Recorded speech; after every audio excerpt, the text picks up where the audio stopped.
Blessings and good evening to everyone.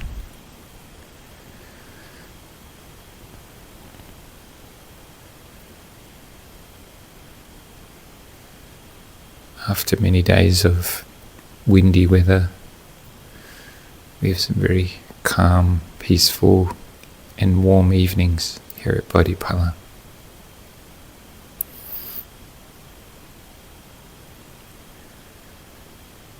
It's a good opportunity to practice meditation in a quiet environment,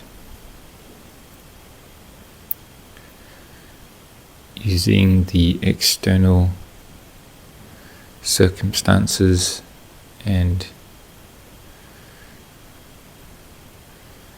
resource of the monastery to quieten the mind, lessen the distractions,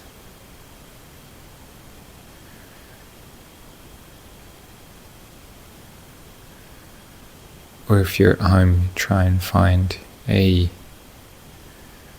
quiet room where you can go to, where nobody will disturb you for the next period of time. So we start off with external peace.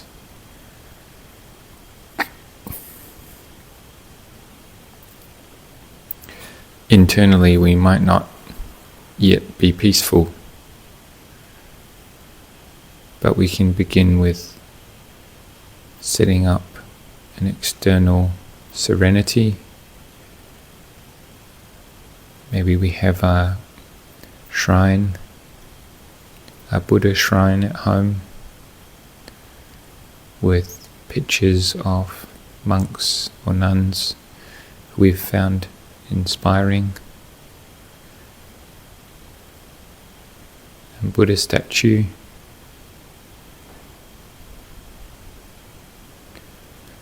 these are all reminders and help uplift us, bring inspiration for us to continue practicing.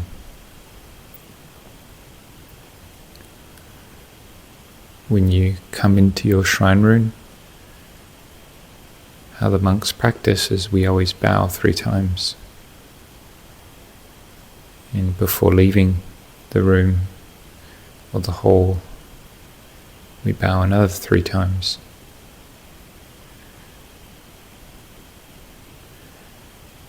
If we forget, then we return back to the room and bow 3 times. It's a way of cultivating not only mindfulness, but also remembering that which is worthy of respect. So the Buddha is the first and foremost teacher, and the well-practiced Sangha, whom have been inheriting and upholding the Buddhist teachings since the time of the Buddha.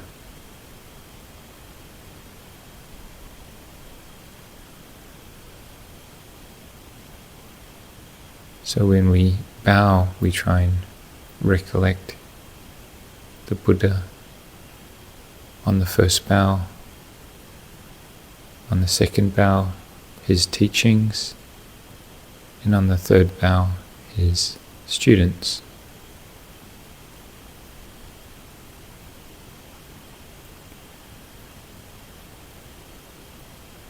The more we can wholeheartedly bow with our intention of respect, appreciation,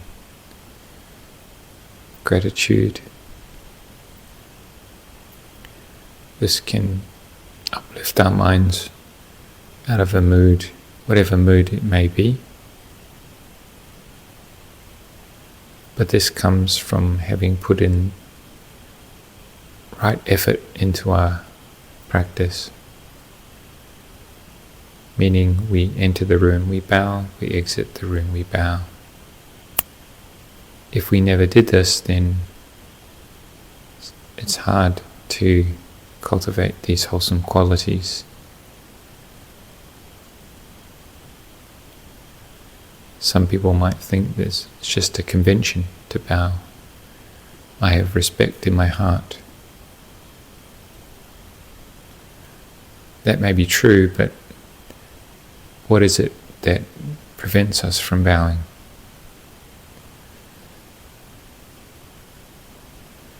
Is it our ego, our carelessness, our something that's not willing to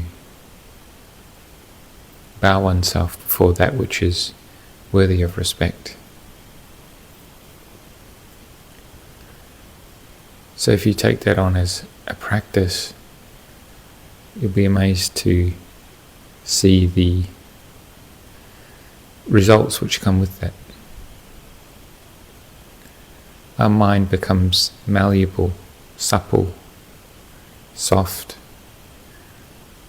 not fixed, firm and stubborn, because we're willing, at the very least, to bow 3 times. In the bowing, we put our head on the floor. And for many, that's a very unusual practice. Some people are very familiar with it.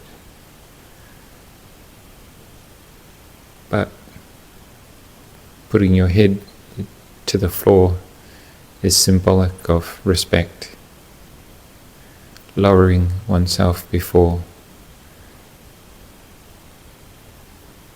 a Buddha image of a monk, or even monks when you meet them, monks or nuns.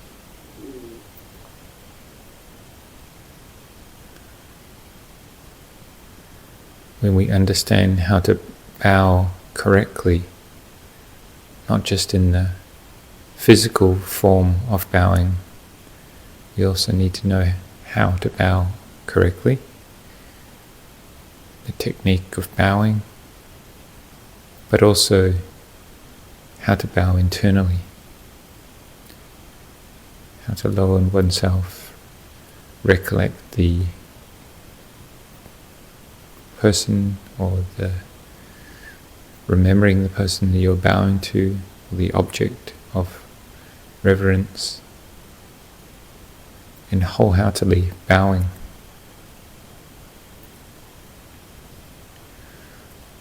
Lumpur Cha said, if you wholeheartedly bowed with full mindfulness, would bring tears to your eyes.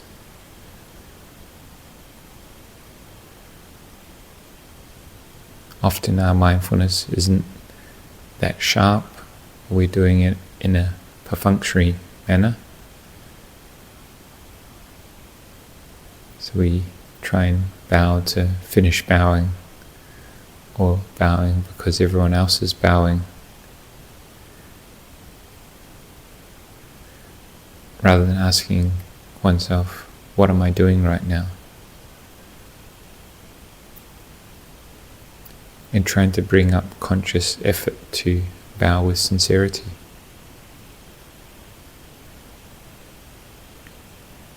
When one gets into that good habit of bowing and truly lowering oneself, and even within one's mind, you can bow to, say in the monastic life, there's monks from different monasteries, some who maybe get along, some who don't get along, but all willing to bow to those Sangha members wholeheartedly.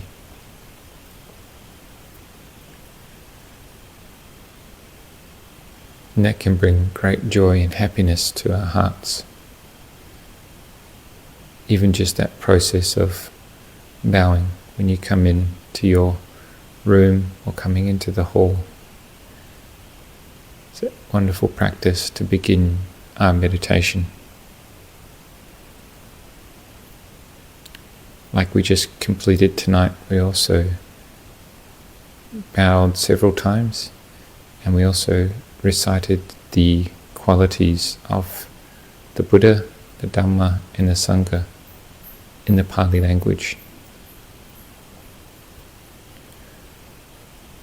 Now, as many of the words we're very unfamiliar with from a different language, but the more we have exposure to the chanting, the more we understand the meaning, the intention behind the words.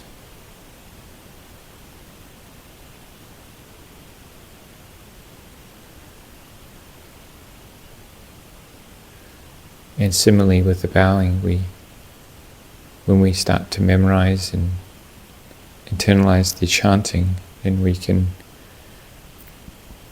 bring up these qualities of reverence and appreciation for both Buddha, Dhamma and Sangha when we chant.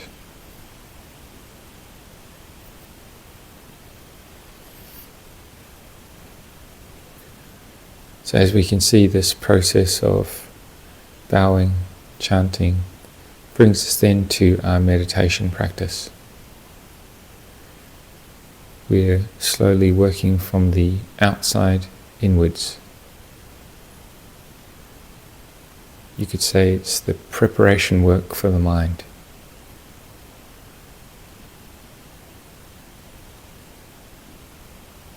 If one can't bow, is not willing to chant, it makes it difficult for the mind to be supple enough to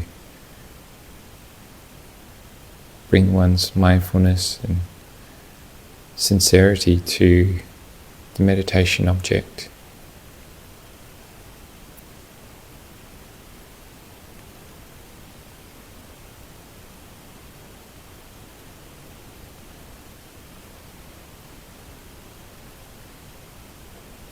So coming to practice together tonight, we can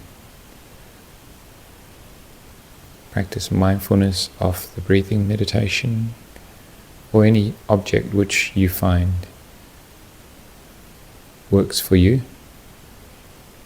Whether it's the Buddho, the breath, or recollecting the metta bhavana, and we'll continue with that for the next period of time until the sound of the bell.